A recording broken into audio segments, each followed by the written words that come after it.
మొన్నటి ఎన్నికల్లో జరిగినట్టు జరిగితే తట్టుకోలేను. ఈడు మీద పడింది, మళ్ళీ ఓటు సూత్తనో చూడను. ఆపత్తిలో ఉన్న మిమ్ములను నమ్ముకున్న నన్ను ఆదుకోండి అని, రాజకీయాలకు అతీతంగా అండగా నిలవండి అని, మీ మద్దతు కావాలి. మీ పంటలు పొలాలు కాపాడేందుకు నిరటి అయిత 2 పంటల సాగు నీరందిస్తా అంటూ నిజామాబాద్ కాంగ్రెస్ పార్టీ ఎంపీ అభ్యర్థి జీవన్ రెడ్డి భావోద్వేగంగా మాట్లాడారు.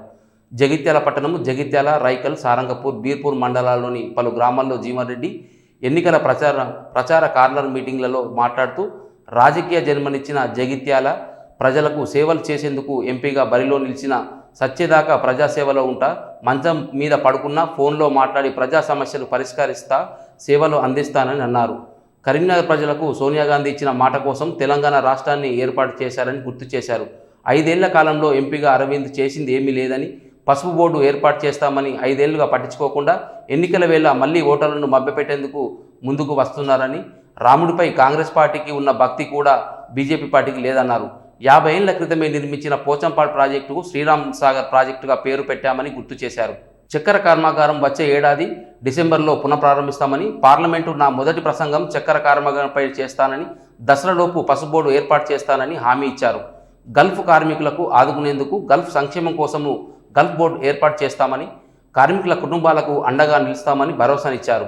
జీవన్ రెడ్డి ఆత్మీయతకు అరవింద్కు అహంకారానికి మధ్య జరుగుతున్న పోటీలో రాజకీయాలకు అతీతంగా అండగా నిలవండి, ఆలోచించండి, మీ బిడ్డగా ఆదరించండి, ఆశీర్వదించండి అని పేర్కొన్నారు. 10 ఏళ్ళు చేసిందవా టీఆర్ఎస్ రాజ్యం? ఒక్కరి రేషన్ కార్డు ఇచ్చినారవా? 10 ఏళ్ళు చేసిందవా రాజ్యం అంటూ నేను ఇవాళ నేను చెప్తున్నా. 2 ఏళ్ళు ఓపిక పట్టుంటావా? 2 నెలలు అని చెప్పంటున్నా. ఈ 2 నెలలు నేను పోను, 2 నెలలు పోను తల్లి, పోను అంటున్నా. అదృష్టం ఎంపీకి వెళ్తా, లేకుండా లేదు. కానీ నేను బతికుంటా, మీకు అందరు రేషన్ కార్డు ఇప్పిస్తా అని చెప్పి కూడా చెప్తున్నా అంటూ నేను.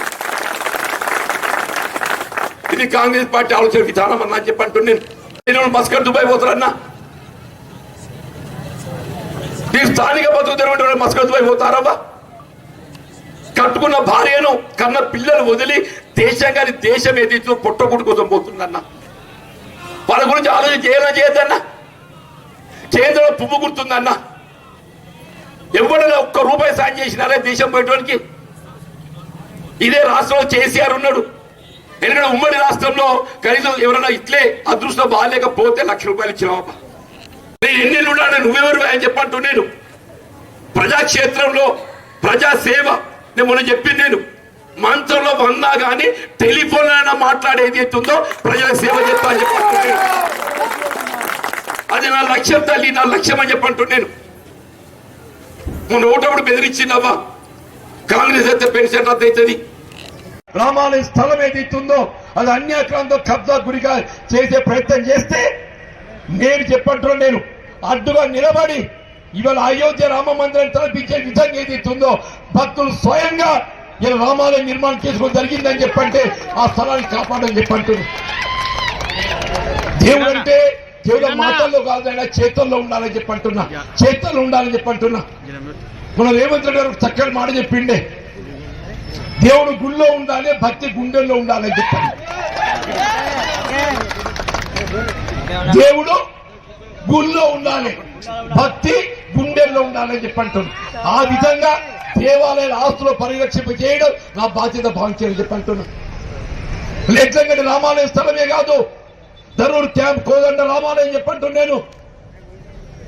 2020లో చెప్పంటున్నా, 2020లో 2019-18 ఎన్నిక ఓడిపోయినా అయినప్పటికీ కూడా నా బాధ్యత భావించారు. మిత్రుడు అరవింద్ గారు పార్లమెంట్ సభ్యుడు గెలిచిండు. ఆ స్థలం ఏదైతుందో అన్యాక్రాంతం చేయడానికి ఏదైతుందో భూ కబ్జాలు ప్రయత్నం చేస్తుంటే నేను స్వయంగా జిల్లా కలెక్టర్ గారికి కంప్లైంట్ చేయడంతో పాటుగా, జిల్లా ఎస్పీ గారికి కంప్లైంట్ చేయడంతో పాటుగా జై శ్రీరామ్ జై హనుమాన్ అని చెప్పని కోదండరామని ఆస్తిని కాపాడింది ఈ జీవన్ రెడ్డి అని చెప్పంటున్నాను. దయచేసి ఏదైతుందో నన్ను ఏదైతుందో ఆదుకునే యొక్క శక్తి నేను మిమ్మల్ని నమ్ముకొని ప్రజా జీవితం ఉన్న తల్లి, నన్ను కాపాడే బాధ్యత మీదని చెప్పంటున్నా.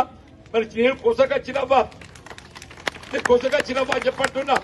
నేను రోజులు గడిచిందవ్వ, ఏదో ఆపదలు ఉన్నా. నేను ఏదో ఎలక్షన్ ఆఖరి తీరం ప్రచారానికి ఆఖరికి వచ్చినా నేను ఏదో ఆపదలు ఆడబిడ్డ ఏం చేస్తుందిరా? అవునవ్వా, ఆపదలు ఆడబిడ్డ ఏం చేస్తుంది? తల్లిగారు ఇంటికి పోతుంది. ఏడికి పోతుంది? తల్లి గారింటికి పోతుంది. నేను ఆపదలు ఉన్నా నేను తల్లి గారింటికి వచ్చినా మీ దగ్గరకు వచ్చినమ్మా. దయచేసి నన్ను ఆదుకోండి, నన్ను కాపాడి కోర్టు సెలవు తీసుకుంటున్నాను. జై హింద్, జై కాంగ్రెస్.